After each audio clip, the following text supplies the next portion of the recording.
ബിസ്മില്ലാഹിർ-റഹ്മാനിർ-റഹീം. അൽഹംദുലില്ലാഹി റബ്ബിൽ ആലമീൻ. അസ്സലാത്തു വസ്സലാമു അലാ റസൂലില്ലാഹ് വഅലാ ആലിഹി വഅസ്ഹാബിഹി അജ്മഈൻ. ഏറെ സ്നേഹം നിറഞ്ഞ സഹോദരി സഹോദരങ്ങൾ, സമീപ കാലഘട്ടങ്ങളിലൂടെ നമ്മൾ കടന്നു പോകുമ്പോൾ ഏറ്റവും കൂടുതൽ കേട്ടുകൊണ്ടിരിക്കുന്ന വാർത്തകളെല്ലാം അക്രമങ്ങളുമായി ബന്ധപ്പെട്ട വാർത്തകളാണ്. കഴിഞ്ഞ ഒരാഴ്ചയിൽ തന്നെ നമ്മൾ എടുത്തു നോക്കുകയാണെങ്കിൽ ആ രീതിയിലുള്ള ഒരുപാട് വാർത്തകൾ നമ്മൾ കേട്ടുകൊണ്ടിരിക്കുകയാണ്, നമ്മളിലേക്ക് എത്തിക്കൊണ്ടിരിക്കുകയാണ്.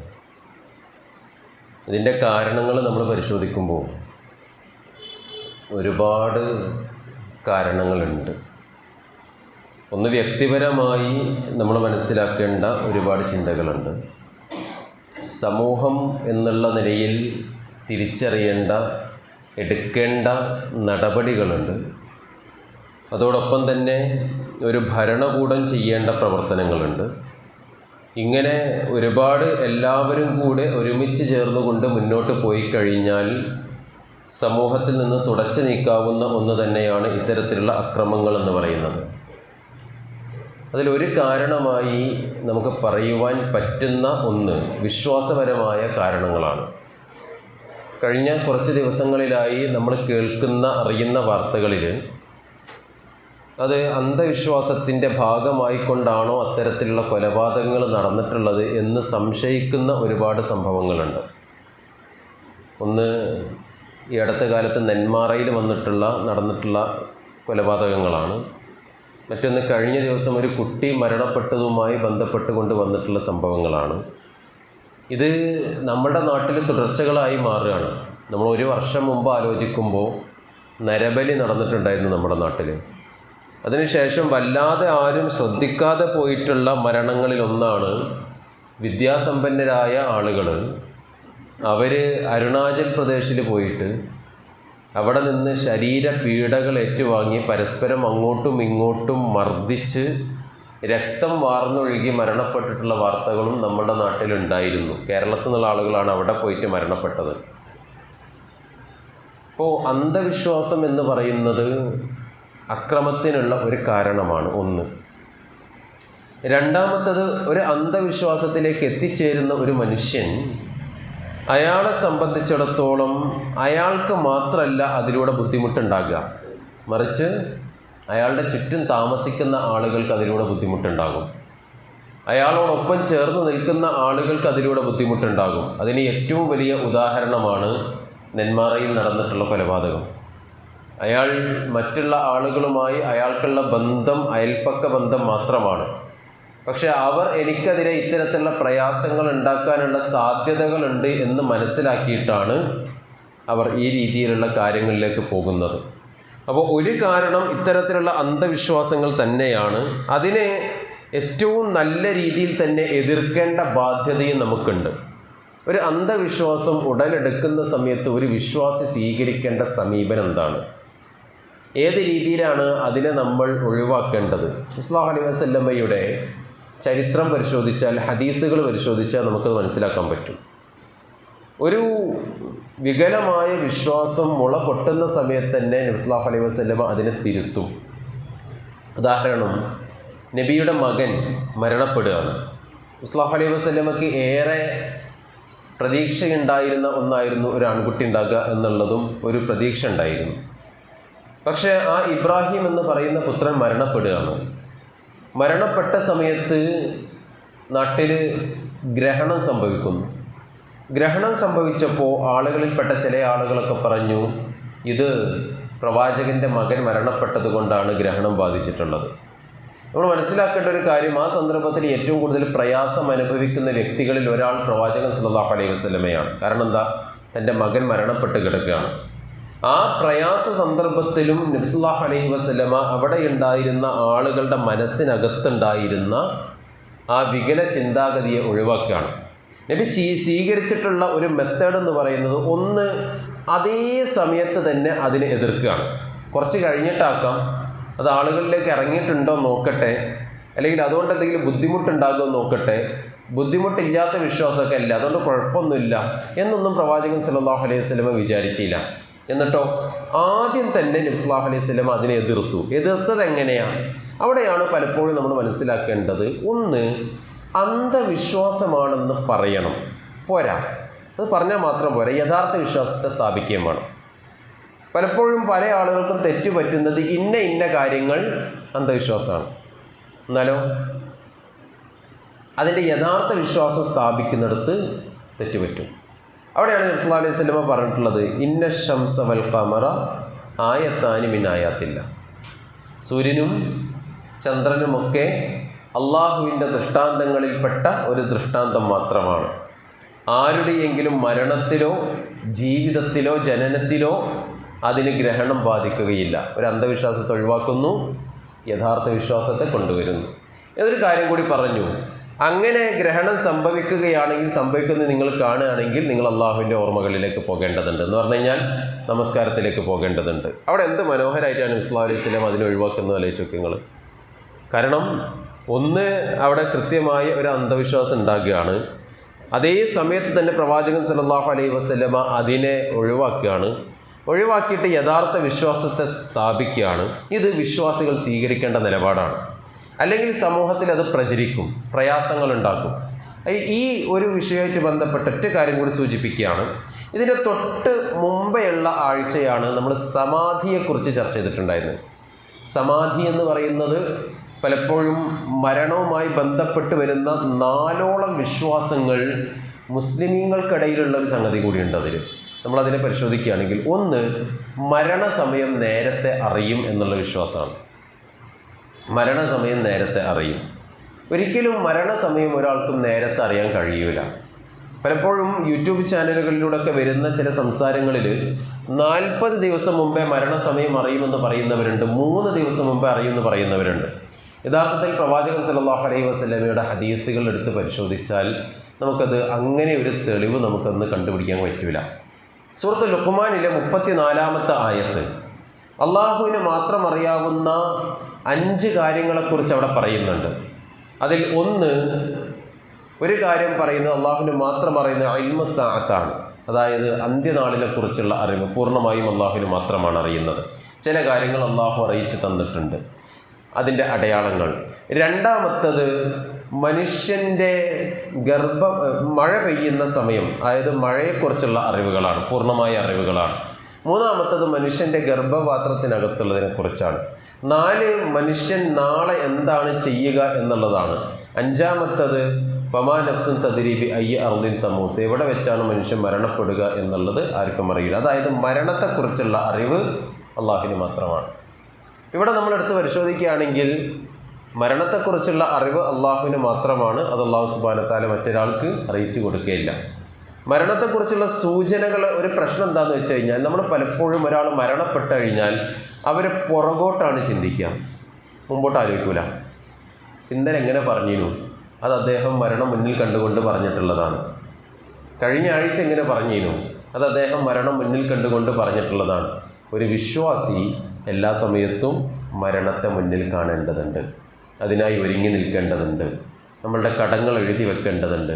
അപ്പോൾ നമ്മളുടെ കടങ്ങൾ എഴുതി വെച്ചു, ആ കടങ്ങൾ എഴുതി വെച്ചിട്ടുള്ള ഒരു ഡയറി മക്കൾക്ക് കൈമാറി. അടുത്ത ദിവസമാണ് വാപ്പ മരണപ്പെടുന്നത് എങ്കിൽ മക്കൾ സ്വാഭാവികമായിട്ട് പറയുന്ന വർത്താനം എന്തായിരിക്കും?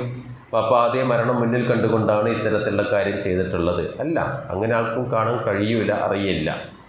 എന്നാൽ നബി സല്ലല്ലാഹു അലൈഹി വസല്ലമയെ സംബന്ധിച്ചിടത്തോളം അദ്ദേഹത്തിന് അത് മനസ്സിലായിട്ടുണ്ടായിരുന്നു. കാരണം അദ്ദേഹം വഹ്യ് ലഭിക്കുന്ന പ്രവാചകനാണ്. ചില സൂചനകളിലൂടെ നബി സല്ലല്ലാഹു അലൈഹി വസല്ലമ മനസ്സിലാക്കി എടുത്തിട്ടുണ്ട്, എൻ്റെ മരണം അടുക്കാറായിട്ടുണ്ട്. ഒരു സംസാരത്തിൽ നബി സല്ലല്ലാഹു അലൈഹി വസല്ലമ സഹാബിമാരോട് പറയുന്നുണ്ട്, എല്ലാ വർഷവും ജിബ്രീൽ അലൈഹിസ്സലാം എൻ്റെ അടുക്കൽ വന്ന് വർഷത്തിൽ ഒരു തവണ ഖുർആൻ, അതുവരെ ഇറങ്ങിയിട്ടുള്ള ഖുർആനിനെ റിവൈസ് ചെയ്യായിരുന്നു. എന്നാൽ ഈ വർഷം 2 തവണ വന്നു. ഞാൻ അതിനെ മനസ്സിലാക്കുന്നത് എൻ്റെ മരണം അടുത്തു എന്നാണ്, എൻ്റെ അവധി അടുത്തു എന്നാണ്. ഇതൊരു സൂചനയായിരുന്നു. അതിൽ നിന്ന് നബി സല്ലല്ലാഹു അലൈഹി വസല്ലമ മനസ്സിലാക്കിയെടുക്കുന്നുണ്ട്. ഇദാ ജാഅ നസ്റുല്ലാഹി വൽ ഫതഹ് എന്നുള്ള ആ സൂറത്ത് ഇറങ്ങുന്ന സമയത്ത് സ്വഹാബിമാരിൽ പല ആളുകളും സന്തോഷിച്ചു. കാരണം നബി സല്ലല്ലാഹു അലൈഹി വസല്ലമക്കും ഇസ്ലാമിനും അള്ളാഹു നൽകിയിട്ടുള്ള സമാധാനത്തിൻ്റെ, സന്തോഷത്തിൻ്റെ, വിജയത്തിൻ്റെ സന്തോഷം അറിയിച്ചുകൊണ്ടാണ് ഈ സൂറത്ത് ഇറങ്ങിയതെന്ന് പലരും ധരിച്ചു. എന്നാൽ അബൂബക്കർ റളിയല്ലാഹു അൻഹുവിൻ്റെ കണ്ണിൽ നിന്ന് കണ്ണുനീരൊഴുകി. കാരണം അദ്ദേഹം മനസ്സിലായി പ്രവാചകൻ്റെ നിയോഗം പൂർത്തിയായിട്ടുണ്ടായിരുന്നു. ചില സൂചനകളിൽ നിന്ന് ആളുകൾ എടുക്കുന്നതാണ്. ഒരു വിശ്വാസം അതാണ്. രണ്ടാമത്തേത് മരണപ്പെട്ടു പോയ ആളുകൾ തിരിച്ചു വരുമോ എന്നുള്ളതാണ്. റൂഹ് ഖബറിൽ നിന്ന് തിരിച്ചു വരുമെന്ന് വിശ്വസിക്കുന്ന ആളുകളുണ്ട്. പരിശുദ്ധ ഖുർആനിലെ സൂറത്ത് മുഅ്മിനൂനിലെ 99, 100 ആയത്തുകൾ, ആ 2 ആയത്തുകളും നമ്മളെടുത്ത് പരിശോധിച്ചാൽ അവിടെ മനസ്സിലാക്കാൻ പറ്റുന്നത് മരണപ്പെട്ടു പോയ ഒരു മനുഷ്യൻ്റെ ഏറ്റവും വലിയ ആഗ്രഹം അയാൾക്ക് തിരിച്ചു വരണം എന്നുള്ളതാണ്. റബ്ബിർജിഊൻ, പടച്ചവൻ എന്നെ മടക്കിത്തരും. ലഅല്ലി അഅമലു സ്വാലിഹൻ, ഞാൻ എന്ത് ചെയ്തോളാം, നല്ല പ്രവർത്തനങ്ങൾ ചെയ്തോളാം. അതിന് ശേഷം അല്ലാഹു സുബ്ഹാനഹു വ തആല അതേ ആയത്തിൽ തന്നെ പറയുന്നുണ്ട്, അവർക്കിടയിൽ ഒരു ബർസഖ് സംവിധാനിച്ചിട്ടുണ്ട്, ഒരു മറ അല്ലാഹു സുബ്ഹാനഹു വ തആല സംവിധാനിച്ചിട്ടുണ്ട്. അങ്ങനെ മരണപ്പെട്ടു പോയ ആളുകൾ ആരും തിരിച്ചു വരാൻ സാധിക്കുന്നവരല്ല എന്ന് ഈ ആയത്തിൽ നിന്ന് നമുക്ക് മനസ്സിലാക്കാൻ പറ്റും. എന്നാൽ പരിശുദ്ധ ഖുർആൻ പരിശോധിക്കുന്ന സമയത്ത് മരണത്തിന് ശേഷം അള്ളാഹു ജീവിപ്പിച്ചവരെ കുറിച്ച് പറയുന്നുണ്ട്. ഒന്ന്, ഇത് മരണത്തിന് ശേഷം ജീവിപ്പിച്ചു എന്ന് നമുക്ക് പറയാൻ പറ്റൂല. അസ്ഹാബുൽ കഹ്ഫാണ്. അസ്ഹാബുൽ കഹ്ഫ് 300 വർഷം അവർ ഉറങ്ങിക്കിടക്കുന്നുണ്ട്. ആ ഉറങ്ങിക്കിടക്കുന്നതിന് ശേഷം അള്ളാഹു സുബ്ഹാനഹു വ തആല അവരെ ജീവിപ്പിക്കുന്നുണ്ട്, അവരെ ഉണർത്തുന്നുണ്ട്, ജീവിപ്പിക്കുന്നുണ്ട്. അത് ഒരു ഉദാഹരണമായി നമുക്ക് വേണമെങ്കിൽ എടുക്കാം. രണ്ടാമത്തത് പരിശുദ്ധ ഖുർആനിലെ സൂറത്ത് ബഖറയിലെ 259 ആയത്തിൽ അല്ലാഹു സുബ്ഹാനഹു വ തആല ഒരു മനുഷ്യനെ കുറിച്ച് പറയുന്നുണ്ട്, ഒരു റജുലിനെ കുറിച്ച്. മുസ്ലിങ്ങളിൽ ചിലരൊക്കെ പറയുന്നത് അത് ഉസൈർ നബി അലൈഹിസ്സലാം ആയിരിക്കാം എന്നുള്ളതാണ്. ആ ഉസൈർ നബി അലൈഹിസ്സലാം ഒരു നാട്ടിലൂടെ അങ്ങനെ നടന്നു പോകുന്ന സമയത്ത് തകർക്കപ്പെട്ട ഒരു നാട് കാണുകയും അദ്ദേഹത്തിൻ്റെ മനസ്സിലൊരു സംശയം ഉണ്ടാവുകയും ചെയ്യാണ്. ആ സംശയം അള്ളാഹു എങ്ങനെയാണ് ഈ നാടിനെ പുനരുജ്ജീവിപ്പിക്കുക എന്നുള്ളതാണ്. അള്ളാഹു അദ്ദേഹത്തെ മരിപ്പിച്ച് കിടത്തുകയാണ്. ആ 100 വർഷങ്ങൾ ഖുർആൻ പറയുന്നുണ്ട്. അപ്പോൾ അമാതഹു, അള്ളാഹു സുബ്ഹാനഹു വ തആല മരണപ്പെടുത്തി അദ്ദേഹത്തെ 100 വർഷത്തിന് ശേഷം അദ്ദേഹത്തെ ഉയർത്തെഴുന്നേൽപ്പിച്ചു. ആ ഉയർത്തെഴുന്നേൽപ്പിച്ചതിന് ശേഷം അള്ളാഹു ചോദിച്ചു, എത്ര കാലമാണ് നീ ജീവിച്ചിട്ടുള്ളത്? അദ്ദേഹം പറഞ്ഞു, ആകെ കുറച്ച് ദിവസങ്ങൾ മാത്രമാണ് ഞാൻ മരണപ്പെട്ട് കിടന്നിട്ടുള്ളത്. അവിടെ അള്ളാഹു സുബ്ഹാനഹു വ തആല അദ്ദേഹത്തെ തിരുത്തുകയും അദ്ദേഹത്തിന് ആ കാര്യം ബോധ്യപ്പെടുത്തി കൊടുക്കുകയും ചെയ്തു. മൂന്നാമത്തത് 260 ആയത്ത്. ഇബ്രാഹിം നബി അലൈഹിസ്സലാം അള്ളാഹുവിനോട് ചോദിക്കുന്നൊരു ചോദ്യം, അള്ളാഹുവേ, നീ മരണപ്പെട്ടവരെ ജീവിപ്പിക്കുന്നത് എങ്ങനെയാണ് എന്ന് ചോദിക്കുന്നൊരു ചോദ്യം. ആ ചോദ്യത്തിന് ശേഷം അള്ളാഹു സുബ്ഹാനഹു വ തആല ഇബ്രാഹിം നബിയോട് പക്ഷിയെ പിടിക്കാൻ ആവശ്യപ്പെടുകയും അതിനെ ഭാഗങ്ങളാക്കി പല പ്രദേശങ്ങളിലേക്ക് കൊണ്ടുപോയിടാൻ ആവശ്യപ്പെടുകയും ഇബ്രാഹിം നബി അലൈഹിസ്സലാം തിരിച്ചു വിളിക്കുമ്പോൾ അത് മടങ്ങി വരുന്നതും കാണാം എന്ന് പറയുന്ന ഒരു ആയത്ത് സൂറത്ത് ബഖറയിലെ 260 ആയത്ത്. ഈ 2 സംഭവങ്ങൾ. നാലാമതൊന്ന് പറയാനുള്ളത് ഈസാ നബി അലൈഹിസ്സലാമിൻ്റെ മുഅ്ജിസത്തായിട്ട് പരിശുദ്ധ ഖുർആൻ സൂറത്ത് മാഇദയിലെ 110 ആയത്തിൽ പറഞ്ഞിട്ടുള്ള കാര്യമാണ്. അദ്ദേഹം മരണപ്പെട്ടവരെ തിരിച്ചു കൊണ്ടുവന്നു. അതോടെ ചേർത്ത് തന്നെ പറഞ്ഞു ഇതിനില്ല, അള്ളാഹുവിൻ്റെ അനുമതി പ്രകാരം. ഈ സംഭവങ്ങളെല്ലാം എടുത്ത് പരിശോധിച്ച് കഴിഞ്ഞാൽ നമുക്ക് മനസ്സിലാക്കാൻ പറ്റുന്നത്, ഒരു മനുഷ്യൻ മരണപ്പെട്ട് കഴിഞ്ഞാൽ പിന്നീട് അവനെ ജീവിപ്പിക്കുന്നത് അള്ളാഹു മാത്രമാണ്. അള്ളാഹു സുബ്ഹാനഹു വ തആല ഈ പരിശുദ്ധ ഖുർആനിലൂടെ പറഞ്ഞു തന്നിട്ടുള്ളതൊക്കെയും ഓരോ സന്ദർഭങ്ങളിലും ആ ആളുകൾക്ക് പരലോകത്തെക്കുറിച്ചും അള്ളാഹുവിൻ്റെ ഖുദ്റത്തിനെക്കുറിച്ചും മനസ്സിലാക്കി കൊടുക്കാനുള്ളത് മാത്രമാണ്. അത് ഖുർആനിലൂടെ അള്ളാഹു സുബ്ഹാനഹു വ തആല പറഞ്ഞു. അതിനുശേഷം അത്തരത്തിലുള്ള തുടർച്ചകൾ ഉണ്ടാകില്ല എന്നാണ് നമ്മൾ മനസ്സിലാക്കേണ്ടത്. പലപ്പോഴും ആളുകൾ വിശ്വസിക്കുന്നത് മരണപ്പെട്ടതിന് ശേഷം തിരിച്ചു വരിക എന്നുള്ളത് അവരുടെ കഴിവ് കൊണ്ടാണ് എന്ന് വിശ്വസിക്കുന്നവരുണ്ട്. അതല്ല, സമാധി എന്ന് പറയുന്നത് കുറച്ച് കാലം കഴിഞ്ഞാൽ എന്ത് ചെയ്യും, തിരിച്ചു വരും എന്നുള്ളതാണ്. ശ്രീബുദ്ധനെക്കുറിച്ച് പറയുന്നിടത്ത് 8 സമാധി അവസ്ഥകളും കഴിഞ്ഞ് തിരിച്ചു വന്ന ആളാണ് ശ്രീബുദ്ധൻ എന്ന് പറയുന്നുണ്ട്. എന്നാൽ അതിലൂടെ അങ്ങനെ ആ ചരിത്രത്തിലൂടെ നമ്മൾ പോകുന്ന സമയത്ത് അദ്ദേഹത്തിൻ്റെ ശിഷ്യന്മാർ സമാധിയിലേക്ക് പോവുകയും പിന്നീട് തിരിച്ചു വരാൻ കഴിയാത്ത സാഹചര്യങ്ങളിലേക്ക് പോവുകയും ചെയ്തു എന്നുള്ള പൂർണ്ണമായ മരണത്തിലേക്ക് എത്തി എന്നുള്ളതാണ്. പക്ഷേ വിശ്വാസികളെ സംബന്ധിച്ചിടത്തോളം, നമ്മെ സംബന്ധിച്ചിടത്തോളം മനസ്സിലാക്കേണ്ടത്, മരണം സംഭവിച്ചു കഴിഞ്ഞാൽ പിന്നീട് ഒരാൾക്ക് ഒരു തിരിച്ചു വരവ് ഉണ്ടാവുകയില്ല. പലരും പറയുന്നത് റൂഹ് ഖബറിൽ നിന്ന് തിരിച്ചു വരും എന്നുള്ളതാണ്. അങ്ങനെ റൂഹിന് തിരിച്ചു വരാനുള്ള ഒരു സാഹചര്യം ഉണ്ട് എന്ന് പ്രമാണങ്ങളിൽ എവിടെയും നമുക്ക് മനസ്സിലാക്കാൻ സാധിക്കുന്നുമില്ല. ഇത്തരത്തിൽ ഒരുപാട് അന്ധവിശ്വാസങ്ങൾ ഓരോ വിഷയവുമായി ബന്ധപ്പെട്ട് നമ്മളിലേക്ക് കടന്നു വരുന്നുണ്ട്. നമ്മളൊന്ന് കുറച്ചു കാലം പുറകോട്ട് സഞ്ചരിച്ചു കഴിഞ്ഞാൽ ആലോചിക്കേണ്ട ഒരു ചരിത്രം ഉണ്ടല്ലോ. കേരളത്തിൽ മരണപ്പെട്ടു പോയ ആൾ തിരിച്ചു വരും എന്ന് കരുതിയിട്ട് മയ്യത്ത് അങ്ങനെ തന്നെ വെച്ചിട്ടുള്ളൊരു സംഭവം കുറച്ച് കാലങ്ങൾക്ക് മുമ്പ് നമ്മളുടെ നാട്ടിൽ കേരളത്തിലുണ്ടായിരുന്നു. അതൊക്കെ ഈ വിശ്വാസത്തിൻ്റെ ഭാഗമായിക്കൊണ്ടാണ്. ഇവിടെയാണ് നമ്മൾ ആലോചിക്കേണ്ടത്. ഇത് സ്വാഭാവികമായും കുറച്ച് കഴിയുന്ന സമയത്ത് അത് അക്രമത്തിലേക്ക് എത്താനുള്ള സാധ്യത ഉണ്ട്. ഒരു വിശ്വാസം വരിക എന്ന് വിചാരിച്ചോളി നിങ്ങൾ. എന്താണ്? ഒരാൾ മരണപ്പെട്ടു, അയാളെ ജീവിപ്പിക്കണമെങ്കിൽ മറ്റൊരു ജീവനെടുത്താൽ അയാളെ ജീവിപ്പിക്കാൻ പറ്റും. സ്വാഭാവികമായും എന്താകും? അന്ധവിശ്വാസത്തിൻ്റെ പേരിൽ ഒരു ദുൽമ്, ഒരു അക്രമം ഉണ്ടാകുന്ന സാഹചര്യങ്ങൾ ഉണ്ടാകും. ഇങ്ങനെ ഓരോ മേഖലകളും നമ്മളെടുത്ത് പരിശോധിക്കുമ്പോൾ വിശ്വാസം ഒരിക്കലും ഒരു മനുഷ്യൻ്റെ ശരീരത്തിന് എന്തെങ്കിലും തരത്തിലുള്ള ബുദ്ധിമുട്ടുണ്ടാക്കുന്നതല്ല, മനുഷ്യൻ്റെ ജീവന് എന്തെങ്കിലും തരത്തിലുള്ള ബുദ്ധിമുട്ടുണ്ടാക്കുന്നതല്ല, മനുഷ്യൻ്റെ അഭിമാനത്തിന് എന്തെങ്കിലും തരത്തിലുള്ള ബുദ്ധിമുട്ടുണ്ടാക്കുന്നതല്ല. എന്നാൽ അന്ധവിശ്വാസം മനുഷ്യൻ്റെ ജീവന് ഭീഷണിയാണ്, മനുഷ്യൻ്റെ അഭിമാനത്തിന് ഭീഷണിയാണ്, മനുഷ്യൻ്റെ അന്തസ്സിന് ഭീഷണിയാണ്. അത് സ്വാഭാവികമായും കാലങ്ങൾ കഴിയുന്ന സമയത്ത് സംശയങ്ങൾ ഉണ്ടാക്കുകയും ആളുകൾക്കിടയിൽ പലതരത്തിലുള്ള ശത്രുതകൾക്ക് കാരണമാവുകയും അതോടൊപ്പം തന്നെ അത് അക്രമത്തിലേക്ക് നയിക്കുന്ന കാരണങ്ങളിൽ ഒന്നായി മാറുകയും ചെയ്യും. അപ്പം അക്രമത്തിൻ്റെ ഒരു കാരണം എന്ന് പറയുന്നത് ഇത്തരത്തിലുള്ള വികല വിശ്വാസങ്ങളും അന്ധവിശ്വാസങ്ങളുമാണ്. രണ്ടാമത്തത് സാമൂഹികമായ കാരണങ്ങളിൽ വളരെ പ്രധാനപ്പെട്ട ഒന്നാണ് വികലമായ മാതൃകകളെ സ്വീകരിക്കുന്നു എന്നുള്ളത്. ഈ അക്രമ പ്രവർത്തനങ്ങൾ സമീപ കാലഘട്ടങ്ങളിൽ റിപ്പോർട്ട് ചെയ്യുന്നത് ഏറെയും യുവാക്കളിലും കൗമാരക്കാരിലുമാണ്. അവിടെ കൃത്യമായ മാതൃകകളില്ലാത്ത ഒരു സാഹചര്യം ഉണ്ട് എന്നുള്ളത് നമ്മൾ തിരിച്ചറിയേണ്ട സംഗതിയാണ്. അതോടൊപ്പം തന്നെ മാധ്യമങ്ങൾ, സിനിമകൾ ഒക്കെ നൽകുന്ന ഏറ്റവും മോശമായ മാതൃകകളും ഈ രീതിയിലുള്ള അക്രമങ്ങളിലേക്ക് ആളുകളെ നയിക്കുന്നുണ്ട്. 2019-20 കാലഘട്ടത്തിൽ കോവിഡ് കാലഘട്ടമായിരുന്നു. ഈ കോവിഡ് കാലഘട്ടത്തിൽ വീട്ടിലിരുന്ന സമയത്ത് പല ആളുകളും സമയം പോകാൻ വേണ്ടി അവലംബിച്ചിട്ടുണ്ടായിരുന്നത് ലോക സിനിമകൾ കാണുക എന്നുള്ളൊരവസ്ഥയിലേക്ക് പോയിട്ടുള്ള ആളുകളുണ്ടായിരുന്നു. പ്രത്യേകിച്ച് യുവാക്കളും കൗമാരക്കാരും മുതിർന്ന ആളുകളും അതൊന്നും വല്ലാതെ വ്യത്യാസപ്പെട്ടു നിന്നിട്ടൊന്നുമില്ല. മുമ്പ് കാലഘട്ടങ്ങളിൽ നമ്മുടെ നാട്ടിലുള്ള ആളുകൾ പൊതുവെ കണ്ടിട്ടുണ്ടായിരുന്നത് മലയാളം, ഇംഗ്ലീഷ്, ഹിന്ദി, ഇതിനപ്പുറത്തോട്ട് വല്ലാതെ പോകുന്ന രീതികളൊന്നും ഇല്ലായിരുന്നു. പക്ഷെ കുറച്ച് കഴിഞ്ഞപ്പോൾ ഈ കോവിഡ് കാലഘട്ടത്തിൽ OTT പ്ലാറ്റ്ഫോമുകളൊക്കെ സജീവമായി വന്ന സമയത്ത് ആളുകൾ മറ്റുള്ള രീതിയിലേക്ക് പോയി. അതിലാണ് കൊറിയൻ, സ്പാനിഷ്, ഇതേപോലത്തെ പല സംഗതികളും നമ്മളിലേക്ക് കടന്നു വന്നിട്ടുള്ളത്. പക്ഷേ ആ സംഗതികളെല്ലാം സമൂഹത്തിനിടയിൽ ഉണ്ടാക്കിയിട്ടുള്ള ഇമ്പാക്റ്റ് വളരെ വലുതായിരുന്നു. ഒന്ന്, ബന്ധങ്ങളുടെ വൈകല്യമാണ്. രണ്ടാമത്തത്, തെറ്റ് ചെയ്യുന്ന ആളുകളെ ആഘോഷിക്കുക എന്നുള്ള ഒരവസ്ഥയിലേക്ക് പോവുകയാണ്. നമ്മളിങ്ങനത്തെ ക്ലാസ്സിൽ പറയാൻ പ്രയാസമുള്ള സംഗതിയാണ്. അവർ ആഘോഷിക്കുന്ന ആളുകൾ ആരൊക്കെയാണ് എന്നുള്ളത് പറയാൻ പ്രയാസമാണ്. കാരണം അത്രത്തോളം മോശമായ ആളുകളെ, സീരിയൽ കില്ലേഴ്സിനെ, പരമ്പര കൊലപാതകികളെ, ഇവരൊക്കെ നല്ല ആളുകളാണ് എന്നുള്ള രീതിയിൽ സ്വീകരിക്കുകയും അവരെപ്പോലെ ആകാൻ ഇഷ്ടപ്പെടുകയും ചെയ്യുന്ന ഒരു ജനസമൂഹത്തെ വളർത്തിയെടുക്കുന്നതിൽ മാധ്യമങ്ങൾ വലിയ പങ്ക് വഹിച്ചിട്ടുണ്ട്. അതും ഇത്തരത്തിലുള്ള അക്രമത്തിന് കാരണമായിട്ടുണ്ട്. കാരണം മതം എപ്പോഴും പഠിപ്പിക്കുന്നത് നിങ്ങളെ ബുദ്ധിമുട്ടിച്ചിട്ടുണ്ട് എങ്കിൽ അയാൾക്ക് ക്ഷമിച്ചു കൊടുക്കാനാണ്. ക്ഷമിച്ചു കൊടുക്കുന്നവന് കൂടുതൽ പുണ്യമുണ്ട് എന്നുള്ളതാണ്. മറ്റൊരാളോട് അനുകമ്പ കാണിക്കണം എന്നുള്ളതാണ്. എന്നാൽ ഇത്തരത്തിലുള്ള കാര്യങ്ങളൊക്കെ ആളുകളെ പഠിപ്പിക്കുന്നത് ഒരാൾ നിങ്ങളോട് തെറ്റ് ചെയ്തിട്ടുണ്ട് എങ്കിൽ അയാളെ കഴിവിൻ്റെ പരമാവധി എങ്ങനെ ഉപദ്രവിക്കാൻ പറ്റുമോ ആ രീതിയിൽ നിങ്ങൾ ഉപദ്രവിക്കേണ്ടതുണ്ട്.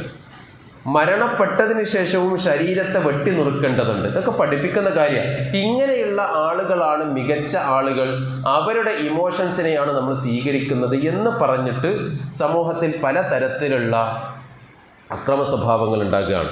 ഈ അടുത്ത കാലത്ത് നമ്മളുടെ മലയാളത്തിൽ ഇറങ്ങിയിട്ടുള്ള സിനിമയുടെ ഒരു പ്രത്യേകത എന്താണെന്ന് വെച്ച് കഴിഞ്ഞാൽ അവരെന്നെ പറയുന്നുണ്ട്, ഇന്ത്യയിൽ ഇതുവരെ ഇറങ്ങിയതിൽ വെച്ച് ഏറ്റവും വയലൻസ് ഉള്ള സിനിമ നമ്മളുടേതാണെന്ന് കാണിക്കുന്ന കാര്യങ്ങൾ പറയുന്നുണ്ട്. നമ്മുടെ ഇതിൻ്റെ റിവ്യൂസ് എടുത്ത് പരിശോധിച്ചാൽ മാത്രം നമുക്ക് മനസ്സിലാക്കാൻ പറ്റും. ഒന്ന്, മനുഷ്യൻ്റെ ശരീരം വെട്ടി നുറുക്കുന്നു, ആന്തരിക അവയവങ്ങൾ പുറത്തു കൊണ്ടുവരുന്നു, ഒരു സ്ത്രീയുടെ ശരീരത്തിൽ നിന്ന് അവളുടെ കുഞ്ഞിനെ പുറത്തോട്ട് കൊണ്ടുവരുന്നു. ഇതൊക്കെ സ്ക്രീനിൽ കണ്ടിട്ട് ആളുകൾ പറയാം ഇപ്പോഴാണ് തൃപ്തിയായത്, ഇത് കാണുന്ന സമയത്ത് ഇപ്പോഴാണ് തൃപ്തിയായത്. അവിടെ നമ്മൾ ആലോചിക്കുന്ന ഒരു സംഗതി നോക്ക് നിങ്ങൾ. നമ്മളുടെ ജീവിതത്തിൽ നാടുകളിലേക്ക് നമ്മൾ നോക്കുകയാണെങ്കിൽ വസ്ത്രത്തിൽ സിനിമയുടെ സ്വാധീനമുണ്ട്, ഭക്ഷണത്തിൽ ഇത്തരത്തിലുള്ള സിനിമകളുടെ സ്വാധീനമുണ്ട്, ബന്ധത്തിൽ സിനിമകളുടെ സ്വാധീനമുണ്ട്. എങ്കിൽ അക്രമത്തിൽ സിനിമയുടെ സ്വാധീനം ഇല്ലാതിരിക്കും? ഇല്ലല്ലോ. അതിലെന്തായാലും സ്വാധീനങ്ങൾ ഉണ്ടാകുമല്ലോ. അവിടെയാണ് പരിശുദ്ധ ഖുർആൻ പറയുന്നത്, ലഖദ് കാന ലക്കും ഫി റസൂലില്ലാഹി ഉസ്വത്തുൻ ഹസന. നിങ്ങൾക്ക് ഈ വികല മാതൃകകൾ ഒരു ഭാഗത്ത് നിൽക്കുന്നുണ്ട്. ആക്രമിക്കുന്ന, പുറത്തു കൊടുക്കാത്ത, ആളുകൾക്ക് ബുദ്ധിമുട്ടുണ്ടാക്കുന്ന, എൻ്റെ മനസ്സിന് തോന്നുന്ന കാര്യങ്ങൾ ചെയ്യണമെന്ന് ആഗ്രഹിക്കുന്ന വികല മാതൃകകൾ ഈ ഭാഗത്ത് നിൽക്കുമ്പോഴും പ്രവാചകൻ സല്ലല്ലാഹു അലൈഹി വസല്ലമയെ പോലെയുള്ള മാതൃകകൾ അപ്പുറത്ത് നിൽക്കുന്നുണ്ട്. നമുക്കെല്ലാവർക്കും അറിയാം മക്ക ഫതഹ് ഒരു വേള പ്രവാചകൻ സല്ലല്ലാഹു അലൈഹി വസല്ലമ ഒരു പ്രതികാരത്തിനുള്ള സന്ദർഭമായി അതിനെ സ്വീകരിക്കുകയായിരുന്നുവെങ്കിൽ അന്ന് അവിടെ എന്താ സംഭവിക്കാം? നമ്മളൊന്ന് ആലോചിച്ച് നോക്കിയാൽ മതിയല്ലോ. 10,000-കണക്കിന് മുസ്ലിമീങ്ങൾ ആ മക്കയെ വളഞ്ഞുകൊണ്ട് കഅബ പിടിച്ചടക്കുന്ന, അത് തങ്ങളുടെ കീഴിലേക്ക് കൊണ്ടുവരുന്ന ഒരു സാഹചര്യത്തെക്കുറിച്ച് പറയുന്നുണ്ട്.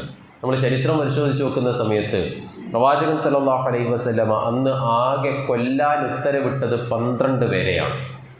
ആ 12 പേരും സമൂഹത്തിൽ കുഴപ്പങ്ങൾ ഉണ്ടാക്കിയവരാണ്.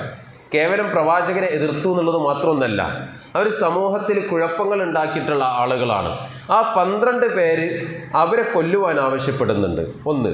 രണ്ടാമത്തത്, ആരെങ്കിലും വിവിധ ഇടങ്ങളിൽ അഭയം പ്രാപിച്ചു കഴിഞ്ഞാൽ അവർ സുരക്ഷിതരാണ് എന്നുള്ള വർത്തമാനമാണ് നബി സല്ലല്ലാഹു അലൈഹി വസല്ലം പറയുന്നത്. കഅബയിൽ, അബൂ സുഫിയാൻ്റെ വീട്ടിൽ, സ്വന്തം വീടകങ്ങളിൽ, മഠങ്ങളിൽ ഇങ്ങനെയൊക്കെ കഴിഞ്ഞുകൂടുന്ന ആളുകളെ യാതൊരു വിധത്തിലും ആക്രമിക്കില്ല എന്നാണ് നബി സല്ലല്ലാഹു അലൈഹി വസല്ലം ആ സമയത്ത് പറയുന്നത്. അങ്ങനെ ആ മക്ക ഫതഹ് നടക്കുന്ന സമയത്ത് ഇതിൽ കൊല്ലാൻ പറഞ്ഞിട്ടുള്ള 12 ആളുകളുടെ കൂട്ടത്തിൽ അബൂജഹലിൻ്റെ മകനുണ്ട്, ഇക്രിമ റളിയല്ലാഹു അൻഹു.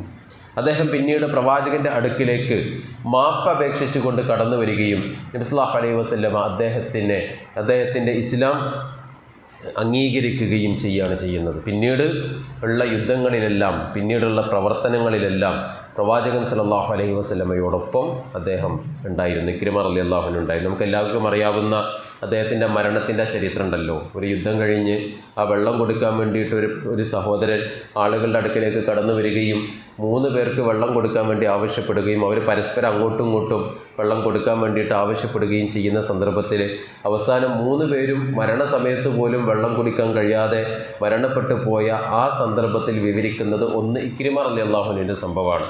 എന്നാൽ ഈ ഇക്രിമ റളിയല്ലാഹു അൻഹുവിനെ നബി സല്ലല്ലാഹു അലൈഹി വസല്ലമ ആ സമൂഹത്തിൽ കുഴപ്പമുണ്ടാക്കിയതിൻ്റെ പേരിൽ കൊല്ലാൻ അനുമതി നൽകിയിട്ടുള്ള ആളായിരുന്നു. പക്ഷേ എന്നിട്ട് പോലും പ്രവാചകൻ സല്ലല്ലാഹു അലൈഹി വസല്ലമ അദ്ദേഹത്തെ മാപ്പ് കൊടുത്ത് സ്വീകരിക്കുക ചെയ്യുന്നത്. ഇത് നബിയുടെ ഒരു രീതിയാണ്. അതുകൊണ്ടാണ് ഇക്രിമ റളിയല്ലാഹു അൻഹു അവരുടെ സ്വഹാബത്തിൻ്റെ അടുക്കിലേക്ക് കടന്നു വരുന്ന സമയത്ത് നബി സല്ലല്ലാഹു അലൈഹി വസല്ലം അവരോട് പറയുന്നുണ്ട്, ഇക്രിമ നമ്മളുടെ അടുക്കിലേക്ക് മുഹാജിറായി മുഅ്മിനായി വരുന്നുണ്ട്, നിങ്ങളാരും അദ്ദേഹത്തിൻ്റെ പിതാവിനെ ചീത്ത പറയരുത്. പിതാവിനെ ചീത്ത പറയരുത് എന്നാൽ അദ്ദേഹത്തെ ചീത്ത പറയരുത് എന്നല്ല പറഞ്ഞത്. അദ്ദേഹത്തിൻ്റെ പിതാവ് അബൂജഹലാണ്. മുസ്ലിമായിരുന്ന സമയത്ത് ഒരുപാട് ആളുകൾക്ക് ദ്രോഹം ചെയ്ത, ഒരുപാട് വിശ്വാസികളെ കൊന്നൊടുക്കിയ, ഷഹീദാക്കിയ മനുഷ്യനാണ് ഈ അബൂജഹൽ. പക്ഷേ നിങ്ങൾ ആ അബൂജഹലിനെ കുറ്റം പറയരുത് എന്ന് നബി സല്ലല്ലാഹു അലൈഹി വസല്ലം സ്വഹാബത്തിനോട് പറഞ്ഞു കൊടുക്കുകയും ചെയ്യുന്ന സാഹചര്യങ്ങൾ ഉണ്ടാകുന്നുണ്ട്. അപ്പോൾ ഈ ഒരു നല്ല മാതൃകകൾ സമൂഹത്തിൽ നിന്ന് ഇല്ലാതെയാവുകയും വികലമായ മാതൃകകളെ സ്വീകരിക്കുന്നൊരവസ്ഥയിലേക്ക് സമൂഹം വരികയും ചെയ്യുമ്പോൾ സ്വാഭാവികമായും അവിടെ അക്രമങ്ങൾ വർദ്ധിക്കും, യാതൊരു സംശയവുമില്ല. അതിൻ്റെ പരിണിത ഫലങ്ങളാണ് സമീപ കാലഘട്ടങ്ങളിലായി നമ്മൾ കേട്ടുകൊണ്ടിരിക്കുന്നതും അറിഞ്ഞുകൊണ്ടിരിക്കുന്നതും. മൂന്നാമത്തെ ഒരു പ്രധാനപ്പെട്ട കാരണമാണ് അക്രമങ്ങൾക്ക് വലിയ അംഗീകാരം ലഭിക്കുന്നു എന്നുള്ളത്.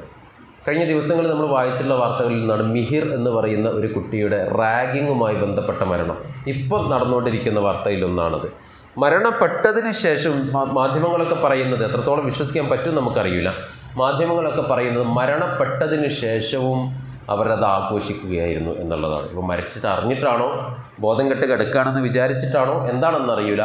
എന്താണെങ്കിലും ആ ഒരു അക്രമി സമൂഹം, അല്ലെങ്കിൽ സമൂഹം ഒരുപാട് ആളുകൾ കൂടുന്ന സമയത്ത് അവിടെ അക്രമത്തിലേക്ക് പോകാം എന്നുള്ളൊരു ചിന്ത വരികയും അങ്ങനെ അക്രമം ചെയ്യുന്ന ആളുകളാണ് മികച്ചവർ എന്നുള്ള ഒരു അവസ്ഥയിലേക്ക് സമൂഹത്തിൻ്റെ ചിന്താഗതികൾ മാറുകയും ചെയ്യുകയാണ്. അവിടെ നന്മ ചെയ്യുന്നവർക്ക് യാതൊരു തരത്തിലുമുള്ള ഗുണങ്ങളുമില്ലാതിരിക്കുകയും അവരെ സ്വീകരിക്കാതിരിക്കുകയും നേരെ മറിച്ച് തിന്മകൾ ചെയ്യുന്ന ആളുകളെ ആവോളം സ്വീകരിക്കുകയും ചെയ്യുന്ന ഒരു പ്രവണത ഈ കാലഘട്ടത്തിൽ ഉണ്ടാകുന്നുണ്ട്. അതും സോഷ്യൽ മീഡിയ പ്ലാറ്റ്ഫോമുകളൊക്കെ അതിന് വലിയ ഒരു കാരണമായിട്ട് വർത്തിക്കുന്നതാണ്. നമ്മൾ ഇൻസ്റ്റഗ്രാം റീലുകൾ എടുത്ത് നോക്കിയാൽ മതി. ഇൻസ്റ്റഗ്രാം റീലുകൾ നമ്മൾ എടുത്തു നോക്കുന്ന സമയത്ത് അതിൽ ഏറ്റവും കൂടുതൽ കാണുന്ന ഒന്ന് ഇത്തരത്തിലുള്ള സാഹസികതകളെ, അക്രമങ്ങളെ, മറ്റൊരാളെ ബുദ്ധിമുട്ടിക്കുന്ന കാര്യങ്ങളെ പ്രോത്സാഹിപ്പിക്കുന്നു എന്നുള്ളതാണ്. അതിൽ ഒരുപാട് രീതികളുണ്ട്, പ്രാങ്കുകളുണ്ട്. ഈ അടുത്ത കാലത്ത് നമ്മുടെ നാടുകളിൽ പോലും പ്രചരിക്കുന്ന രീതിയിലുള്ള ഒന്നാണ് പ്രാങ്കുകൾ എന്ന് പറയുന്നത്. എന്ന് പറഞ്ഞു കഴിഞ്ഞാൽ പാവപ്പെട്ട ഒരു മനുഷ്യൻ, ഒന്നും അറിയാത്ത നിഷ്കളങ്കരായ ഒരാൾ അവിടെ നിൽക്കുന്നുണ്ടാകും. ഇവരെന്താ ചെയ്യാൻ പോകുന്നതെന്ന് അറിയില്ല.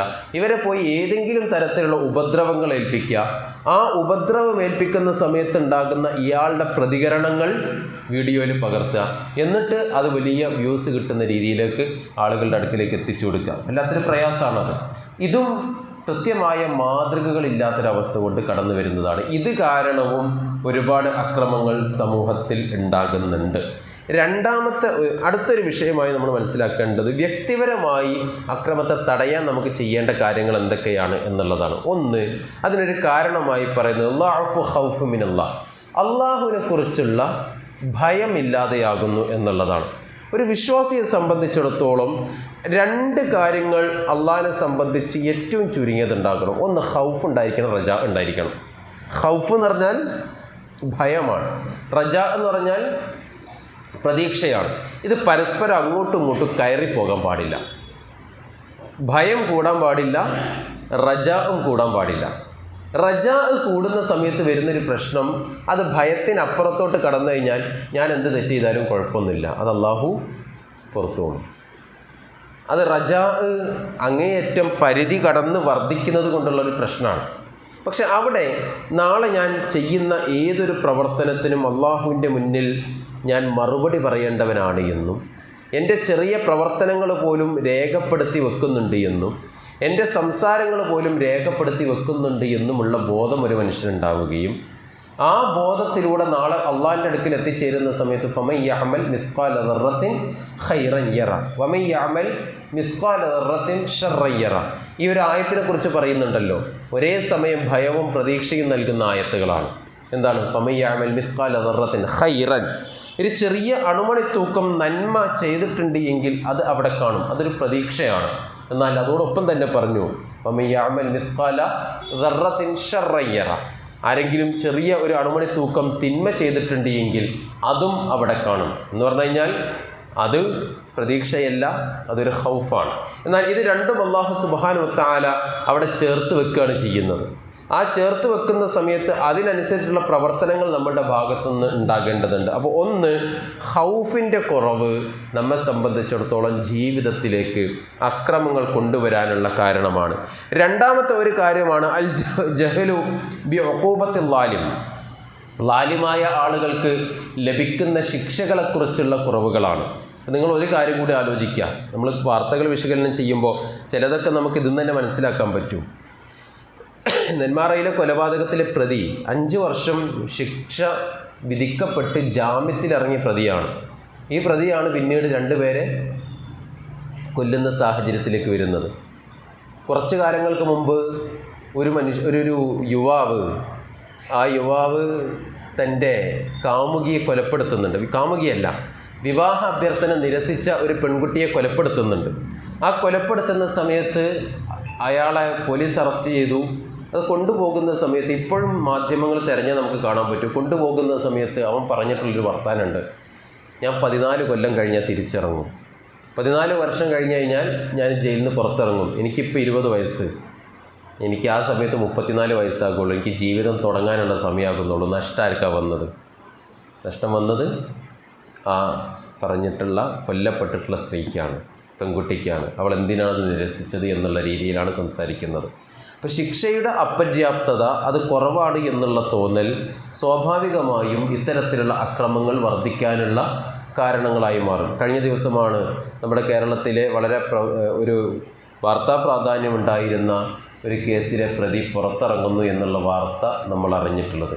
അത് ശിക്ഷയിലുള്ള കുറവ് ഏത് രീതിയിലാണെങ്കിലും സമൂഹത്തിൽ ഈ രീതിയിലുള്ള പ്രയാസങ്ങൾ ഉണ്ടാകുവാൻ കാരണമാകും.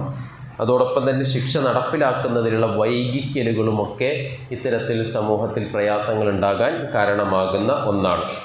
മറ്റൊരു പ്രധാനപ്പെട്ട കാരണമാണ്, അതുകൂടി പറഞ്ഞുകൊണ്ട് അവസാനിപ്പിക്കാമെന്ന് വിചാരിക്കുന്നു.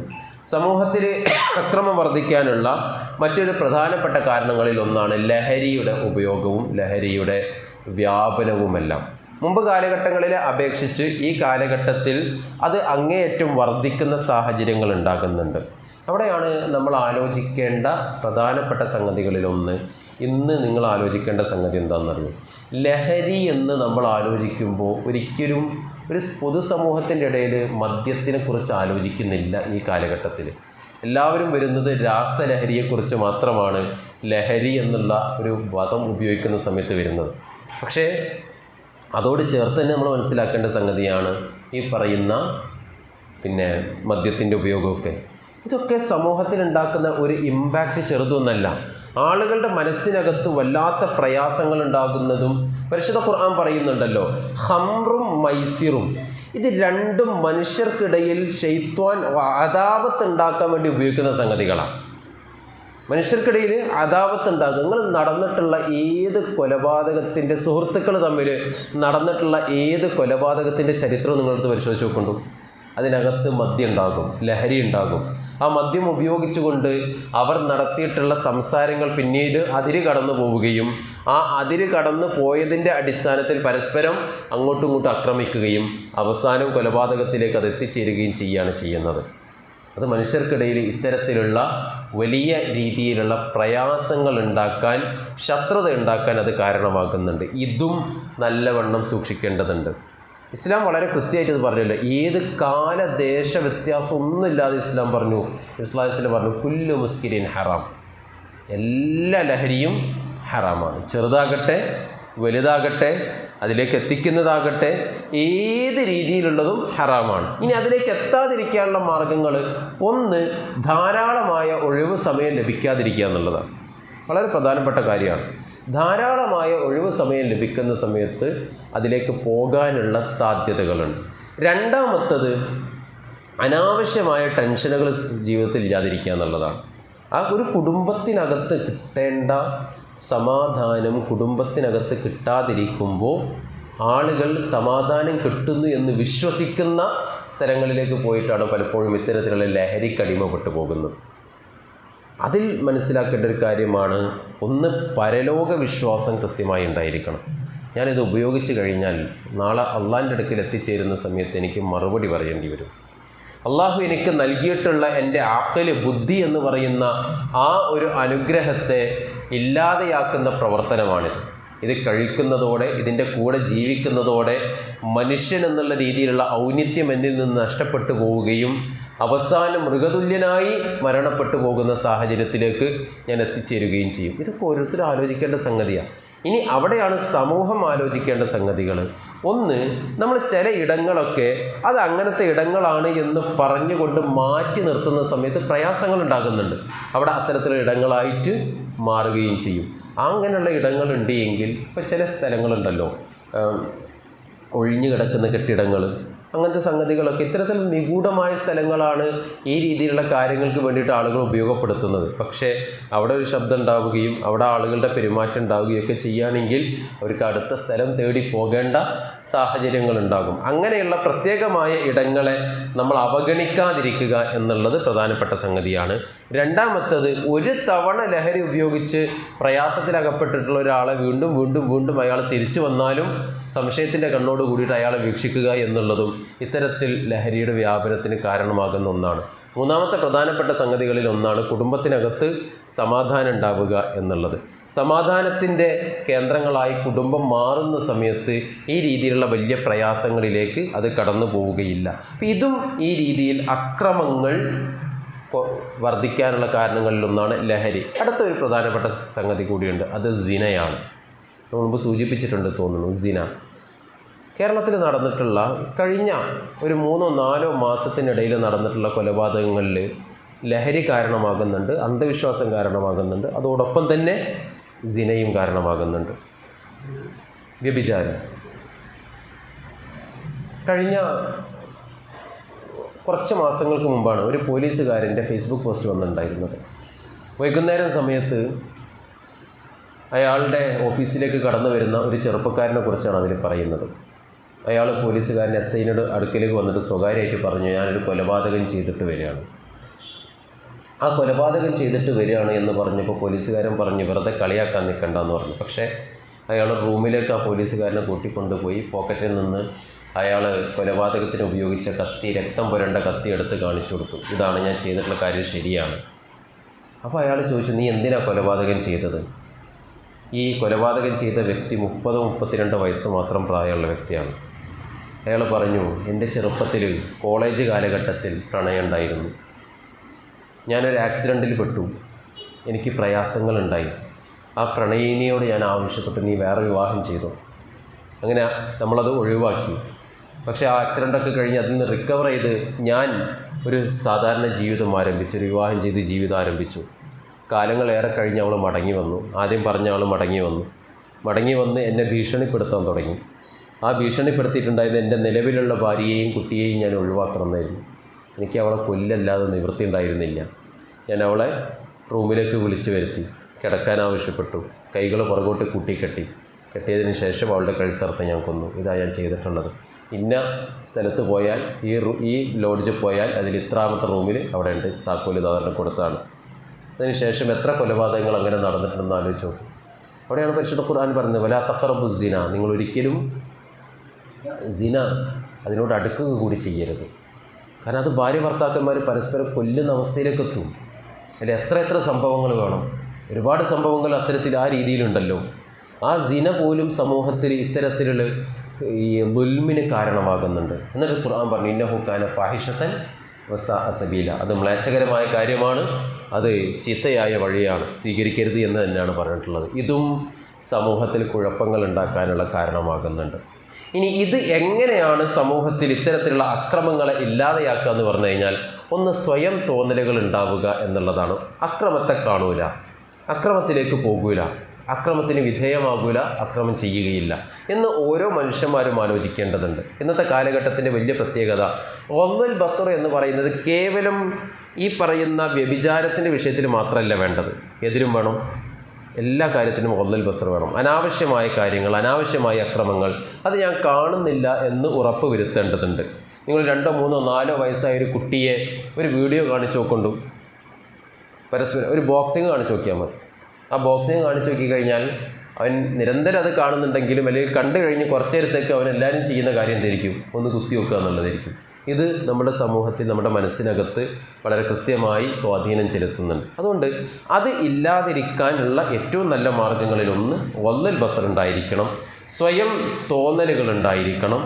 അതോടൊപ്പം തന്നെ സമൂഹം ഉണർന്ന് പ്രവർത്തിക്കേണ്ടതുണ്ട്. അതിൻ്റെ വളരെ പ്രധാനപ്പെട്ട കാര്യങ്ങളിലൊന്നാണ് ഗവൺമെൻറ്റുകൾ കൃത്യമായ നിയമ സംവിധാനങ്ങൾ അതിനു വേണ്ടിയിട്ട് ഉപയോഗപ്പെടുത്തേണ്ടതുണ്ട്.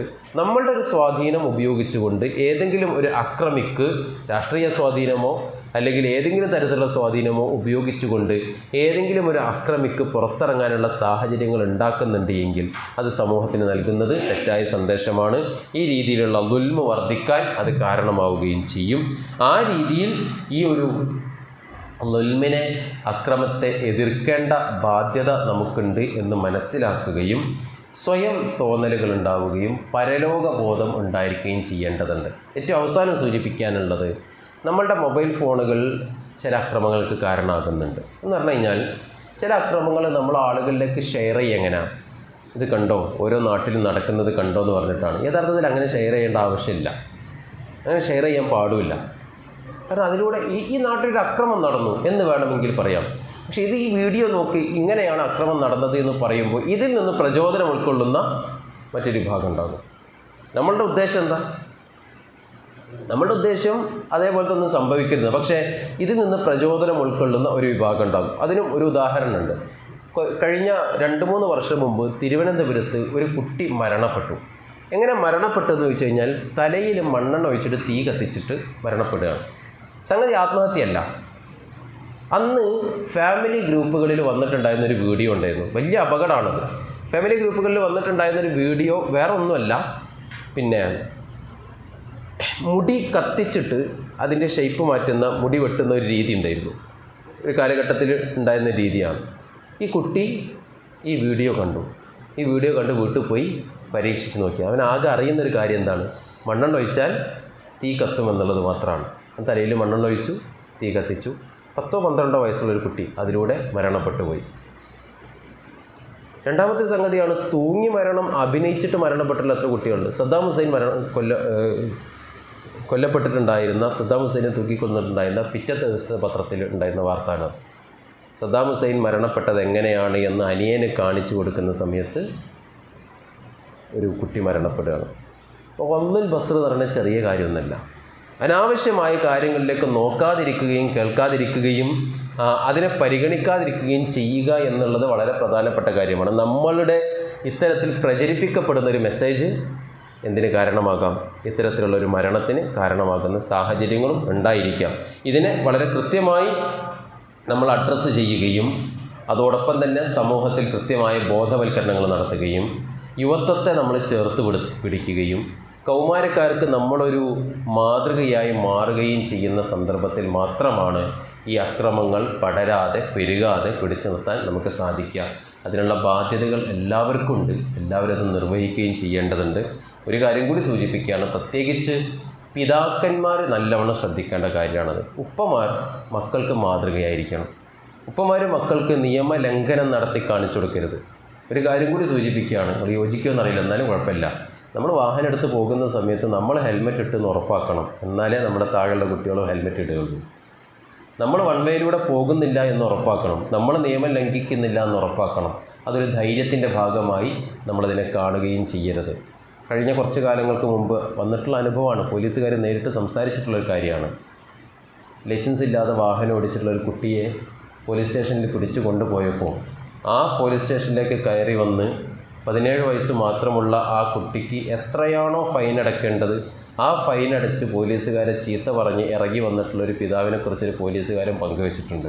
നിങ്ങൾ ആലോചിച്ച് നോക്ക്, അതുണ്ടാക്കുന്ന സാമൂഹികമായ ദുരന്തങ്ങൾ എത്രയായിരിക്കും. കാരണം എന്ത് പ്രയാസം ഉണ്ടാക്കിയാലും എൻ്റെ ഉപ്പ ഒന്ന് എന്നെ സംരക്ഷിച്ചോളുമെന്ന് പറയുന്ന രീതിയിലേക്ക് പോകുന്ന ചെറിയ കാര്യമൊന്നുമല്ല, വലിയ അപകടം തന്നെയാണ്.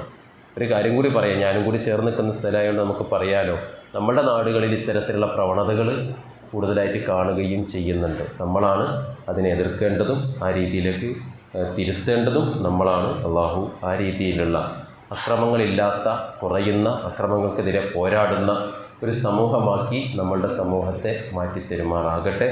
അള്ളാഹു സുബ്ഹാനഹു വ തആല സമാധാനമുള്ള നാടാക്കി നമ്മളുടെ നാട്ടിനെ മാറ്റിത്തരുമാറാകട്ടെ. നമ്മളുടെ മക്കളിലും ഇണകളിലും അള്ളാഹുവേ നീ ഞങ്ങൾക്ക് കൺകുളിർമ പ്രദാനം ചെയ്യണമേ റബ്ബേ.